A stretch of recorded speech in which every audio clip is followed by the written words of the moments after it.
Hello friends, myself Sayyid Abdul Manan. Today we will discuss about Standard 7 Science chapter number 11 Transportation in Animal and Plants. This is the third part of the chapter. In previous part we have to discuss about heartbeat, we have to discuss about heart. In this video I have to discuss about acceleration in animals. उससे पहले हम एक चीज़ देख लेंगे, जैसे last time जो हमारी बाकी थी, ये जो सर्कुलेटरी सिस्टम जो थी वो किसने पहले, तो कोई तो होगा ना जो बताने वाला। तो एक जो इंग्लिश फिजिशियन जो थे विलियम हार्वे जो थे, उन्हें क्या कहते हैं, ये सर्कुलेटरी सिस्टम्स ब्लड की उन्हें डेवलप की थी, मतलब उन्हें ऐसा ऑब्जर्व किया था। ठीक है, तो उन्हें क्या ये बताया था कि भाई उसके अंदर ब्लड वेसल्स होते हैं, ठीक है, काफ़ी सारी चीज़ होती है। उन्हें देखा कि जो डेड जो हो जाता है ना, जो किसी ह्यूमंस की डेथ होती है, उसके बाद उसने ये सिस्टम्स देखी, तो ये सिस्टम्स बंद हो गई थी, और जो जिंदा जो इंसान थे ये सिस्टम्स वो चालू थी। तो पहले बताने वाले सर्कुलर सिस्टम्स वाले कौन थे, हमारे विलियम हार्वे करके थे, हमें ये नेम याद रखना है। ठीक है, उन्हें बताया था कि फर्स्ट टाइम, उसके बाद काफ़ी सारे अपडेट आते गए, उनके भी काफ़ी सारी प्रॉब्लम्स थी। वो बता रहे कि भाई ये जो ब्लड है वो सर्कुलेट जो हो रहा है वो एक बीट की तरह हो रहा है। क्या हो रहा है, वो इलेक्ट्रिकली बीट की तरह से वो हो रहा है। तो वो क्या उनका डिफरेंट था, मतलब पहले कोई भी सोचो, फर्स्ट टाइम जब हमारा कोई डेवलपमेंट होगा तो काफ़ी सारी क्वेरीज होगी, फिर उसके बाद आप सर्च करते जाओगे तो उसके अंदर डेवलपमेंट आता रहेगा। तो फर्स्ट हमें नेम ही याद रखना है, विलियम हार्वे ने उन्हें बताया था ये भाई हार्ट बीट के बारे में, सर्कुलेटरी सिस्टम्स के बारे में बताया था। उसके बाद काफ़ी सारे अपडेट आए, और अभी जो अपडेट हमारे पास है, मतलब हम जो पढ़ रहे हैं वो क्या है, फुल्ली कोई भी डाउटेबल नहीं है, सब कंप्लीट सिस्टम्स है। Excretion in animal. Recall how carbon dioxide is removed as waste from body through the lung during the exhalation. Also recall that the undigested food is removed during the injection. Let us now find out how the other waste material are removed from the body. You may wonder where these unwanted materials come firms. मतलब हमने देखा कि जो हमारे हमने heart के बारे में पढ़ा था कि जैसे कि भाई हमारे बॉडी में से जो कार्बन डाइऑक्साइड जो हमारा वेस्ट है तो हमारे लंग्स में से बाहर आ रहा है, कि जैसे हमारे बॉडी का जो वेस्ट जो है वो इंजेक्शन से आ रहा है, इंजेक्शन उसका बोलेंगे, ठीक है, वहाँ से हमारा बाहर आएगा। बट जैसे कोई और जो वेस्ट है, काफ़ी सारा जो अदर वेस्ट है, वो कहाँ से बाहर आएगा, उसको हम क्या बोलेंगे, पूरी सिस्टम हमें पढ़ना है। When our cells perform their functions, certain waste produced are released. These are toxic and hence need to be removed from the bodies. The process of removal of waste produced in the cell living organism is called excretion. मतलब जो हमारी body के अंदर जो हमारे cell जो perform करते हैं ना, फंक्शंस करते हैं, तो हम दे ना कोई भी चीज़ होगी, जैसे कि हमने खाना खाया तो उसका भी कुछ ना कुछ वेस्ट होगा। जैसे हमने कुछ प्रोडक्ट बनाए तो उसका वेस्ट हमने पहले बाहर निकाल लिया।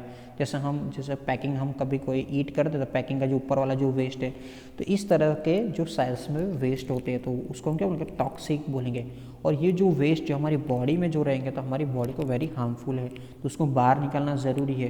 तो ये जो बाहर निकालने की जो पूरी जो प्रोसेस है, वेस्ट की प्रोसेस को हम क्या बोलेंगे, एक्सक्रीशन बोलेंगे। ये लिविंग ऑर्गेनिजम्स के अंदर क्या होता है, एक्सक्रीशन करके एक सिस्टम्स अवेलेबल होते हैं। एक्सक्रीशन से क्या होगी, वो बाहर आएगी। This part involve in excretion from इस एक्सक्रीटरी सिस्टम्स। मतलब ये पूरी जो सिस्टम्स हुई लेकर आना, एक्सक्रीशन से बाहर निकालना, ये पूरी सिस्टम को भी क्या बोलेंगे, एक्सक्रीटरी सिस्टम्स बोलेंगे।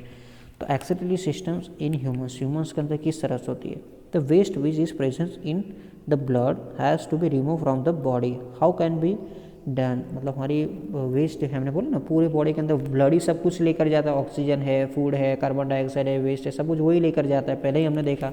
तो वो तो ब्लड के अंदर जो हमारे होता है वेस्ट हो, तो mechanism to filter the blood is required, that is done by the blood capillaries in the kidneys. जब हमारे अंदर किडनी जो available, this is very kidney का वर्क जो हमारा ख़त्म हो गया तो हमारा इंसान डेड हो जाएगा। मतलब किडनी जितनी हमारी पावरफुल होगी तो हमारा क्या होगा कि हमारा अच्छे से हमारा पूरी बॉडी वर्क चलेगा। तो ब्लड के अंदर जो हमारा वेस्ट है वो कौन लेकर आ रहा है, ब्लड के अंदर जो वेस्ट है वो क्या होगा, कैपिलरीज जो हमने देखी थी आगे, इस तरह से हमारे फिल्टर्स अवेलेबल, फिल्टर को बोलते हैं ना, फिल्टर्स ऐसा अवेलेबल होते हैं।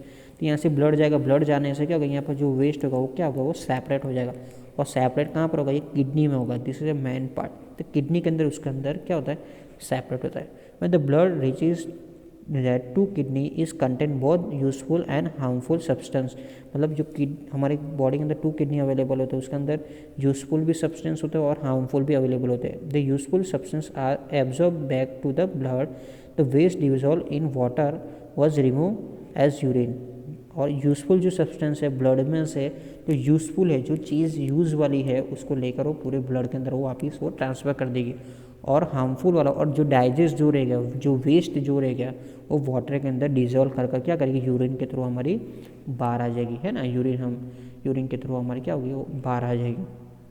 From the kidney the urine goes into the urinary bladder through, ये जो हमारी किडनी है, ठीक है, तो यूरेरस से क्या होगी, एक पाइप होगी, पाइप से क्या होगी, यूरिनरी ब्लैडर के अंदर आएगी, यूरिनरी ब्लैडर्स के अंदर क्या होगी, यूथ्रे के अंदर जाएगी। और यूरिनरी ओपनिंग, मतलब एक ओपनिंग जो हमारा पार्ट है, वहाँ से क्या ओपनिंग होकर वो बाहर आ जाएगा।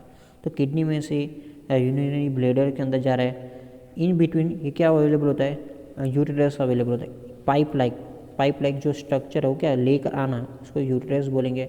It is store in the bladder and pass out through the urinary opening at the end of the muscular tube is called urethra, मतलब यूरिनरी ब्लैडर में तो आ गया, ठीक है। अब किडनी में से यूटेरस कहाँ पर लेकर आए, ब्लैडर के अंदर, ब्लैडर में से अब उसको यूरिनरी ओपनिंग तक ले जाने का वर्क कौन कर रहा है, यूरेथ्रा कर रहा है। क्या कर रहा है, यूरेथ्रा, वो क्या करेगा, यूरिनरी ओपनिंग के तक वहाँ पर ले जाएगा।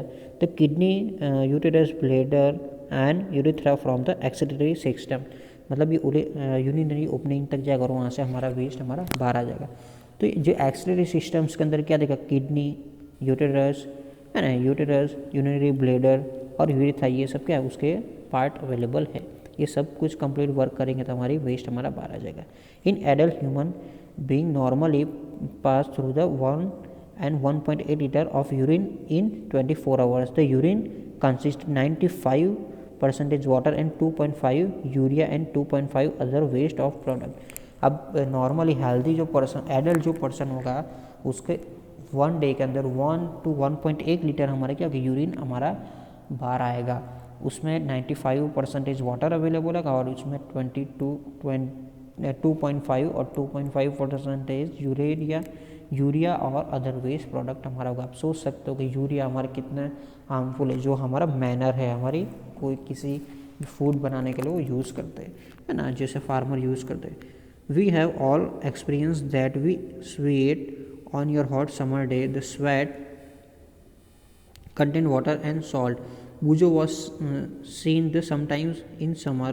White patches are formed in our clothes, especially are like the underarms that make your left by salt presence in the sweat. हमें देखा अभी जैसे हमारे समर के अंदर हमारी स्वेट बाहर आती है, तो स्वेट के अंदर क्या होता है, वाटर और सॉल्ट अवेलेबल होता है। हमें किस तरह से पता चलेगा, जैसे हमने कोई क्लोथ पहना हुआ है और जो हमें स्वेट हुआ है, तो क्या पानी तो उड़ जाएगा और हमारे वाइट पैचेस आपको दिखाई देंगे, है ना, अंडर आर्म जब वहाँ पर हमें काफ़ी सारी ऐसे इस तरह से, तो ये वाइट क्या है, हमारा सॉल्ट है। तो हमारी बॉडी में से क्या हो गया, सॉल्ट बाहर आता है। This sweat serve any other functions. We know that the water kept in our earthen pot matka in cooler. That is because the water evaporate from the pores of the pots, which is causes coolings. मतलब हमें देखना जैसे हमारा आपने देखा होगा कि जो हमारे मटका जो होता है ना, पॉट्स, उसके अंदर स्मॉल हॉल्स अवेलेबल होते हैं, ठीक है। क्या होता है, स्मॉल हॉल्स अवेलेबल होता है। वो क्या करता है कि वह हमें एयर को इनसाइड और आउटसाइड करती है। इसी तरह से क्या होता है कि हमारे जो वाटर जो होता है, इसीलिए वो क्या कूल हो हमारा हो रहता है, मतलब वो स्मॉल हॉल्स होता है ना, तो इसलिए सिस्टम्स होती है, तो वो क्या है कि वो अच्छे से क्या करेगा, कूलिंग वो रहेगा, उसके अदर मटेरियल्स अवेलेबल्स नहीं होंगे। तो उसके बाद जो हमारा जो नेक्स्ट जो पार्ट है, similarly when the sweat is help to the cool our body, मतलब हमारी, है ना, जो स्मॉल हॉल्स होते हैं, तो क्या वो उसको पानी को कूल करते, इसीलिए हमारी बॉडी देखना, जब हमें स्वेट होगा तो हमारी बॉडी क्या होगी, हमारी कूल हो जाएगी, मतलब ठंडी हो जाएगी, है ना। इसीलिए जब बाहर से एयर आएगी वो हॉल्स को वो टकराएगी तो क्या होगी, वो कूल डाउन होगी, जैसे हमारे मटके में होता है। आई होप आप लोग को अंडरस्टैंड होगा। ये जो है हमारे एक्स्ट्रा जो चीज़ है वो भी आपको देखनी है, ठीक है।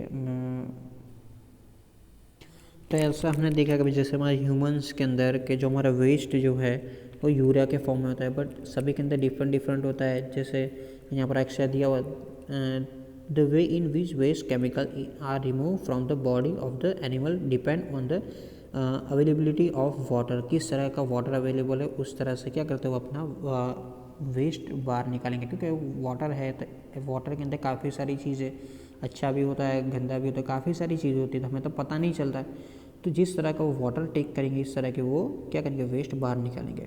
तो aquatic material like fishes excretory cells waste are ammonium which directly dissolve in water. मतलब जो एक्वेटिक मटेरियल्स है, जो मतलब पानी में जो रहने वाले जो मटेरियल है, जो फीसिस है वो क्या करते हैं, किस तरह का वेस्ट बाहर निकालती है, वो एमोनिया निकालती है। क्या निकालती है, एमोनिया।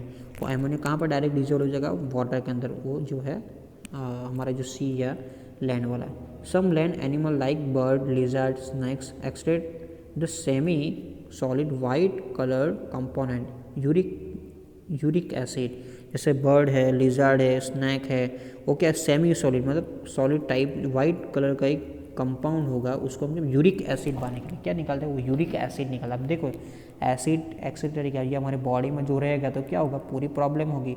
इसी तरह से जो हमारे एक्सीटरी सिस्टम्स जो है हमारे ह्यूमंस के अंदर वो यूरिया बाहर निकालती है। तो हमने देखा जो फिशिस है वो क्या निकाल देंगे, एमोनिया। जो लिजर्ड जैसे बर्ड जो है वो यूरिक एसिड, और ह्यूमंस है वो यूरिया। बट समटाइम्स जो हमारी किडनी किसी के देख ना किडनी वर्क करना स्टॉप कर देती है। ये सब प्रोसेस कहाँ पर होती है, वेस्ट वाली किडनी के अंदर हमने देखा। तो किडनी हमारा वर्क करना बंद कर देगी तो हमें वो मानस मतलब जो ह्यूमंस है उसको जीना काफ़ी सारा मुश्किल है, उसकी डेथ होनी पक्की है। तो एट ए टाइम्स वो एक प्रोसेस कहता है डायलिसिस। आपने सुना होगा डायलिसिस क्या हुआ, डायलिसिस मतलब आर्टिफिशियली जो किडनी जो वर्क कर रहा है वो वर्क कौन करेगा, ये डायलिसिस करेगा। मतलब ये पूरी सिस्टम को डायलिसिस मतलब, और हमने बनाई हुई सिस्टम्स क्या करेगी, उसको वर्क करेगी। और हमारे किडनी का वर्क बंद हो गया, उसकी जगह पर हमने क्या एक सिस्टम लगा दी। मतलब ये किडनी का काम वो कौन करेगा, ये वर्क करेगा। तो उसको हम ये प्रोसेस को हम क्या बोलेंगे, डायलिसिस बोलेंगे। क्या बोलेंगे, डायलिसिस। और पूरे ब्लड को क्या फिल्टर कर वो पूरी बॉडी के अंदर से वेस्ट हो बाहर निकालेगा और अच्छे वाला ब्लड को ट्रांसफ़र कर देगा। जब तक ये वर्क करेगा, ये हमारा इंस्ट्रूमेंट है जो हमारा मशीन, तो क्या तब तक वो इंसान जिंदा रहेगा, अदरवाइज वो क्या होगा, डेथ हो जाएगी। अब सोचो जो हमारा हार्ट है अनलिमिटेड टाइम 80 साल के आप जी रहे हो या 100 साल के जो भी आपकी एज है, तो वहाँ तक वो अनलिमिटेड वर्क कर रहा है। बट जो हमने जो बनाया हुआ जो मशीन है वो आप 1 घंटा 2 घंटा 5 घंटे 1 डे 2 डे तक उसको चला सकते, उसके बाद आपको कंपलसरी उसको स्टॉप करना, आप उसको लॉन्ग लाइफ नहीं देख सकते। तो ये सब चीज़ें हमारी गॉड की फेल, इसलिए हमें उसको क्या अच्छे समय हमें उसको सपोर्ट करना चाहिए, उसको हमारे अच्छा फूड खाना चाहिए। किस तरह से कोई प्रॉब्लम हो रही है तो अच्छे समय उसकी दवाई करनी चाहिए, और हमें उसको ये पूरी सिस्टम की बॉडी हमारी वर्किंग अच्छे से करेगी, ताकि लॉन्ग लाइफ होना ज़रूरी है। मतलब आप लॉन्ग लाइफ तक जी सकते हो। किसी में भी डैमेज हुआ, आप देख सकते हो किसी में भी डैमेज हुआ तो हमारी लाइफ पे असर हो सकती है। ठीक है, आई होप आप लोग को अंडरस्टैंड आएगा। If any doubt, if any further comments, thank you, have a nice day.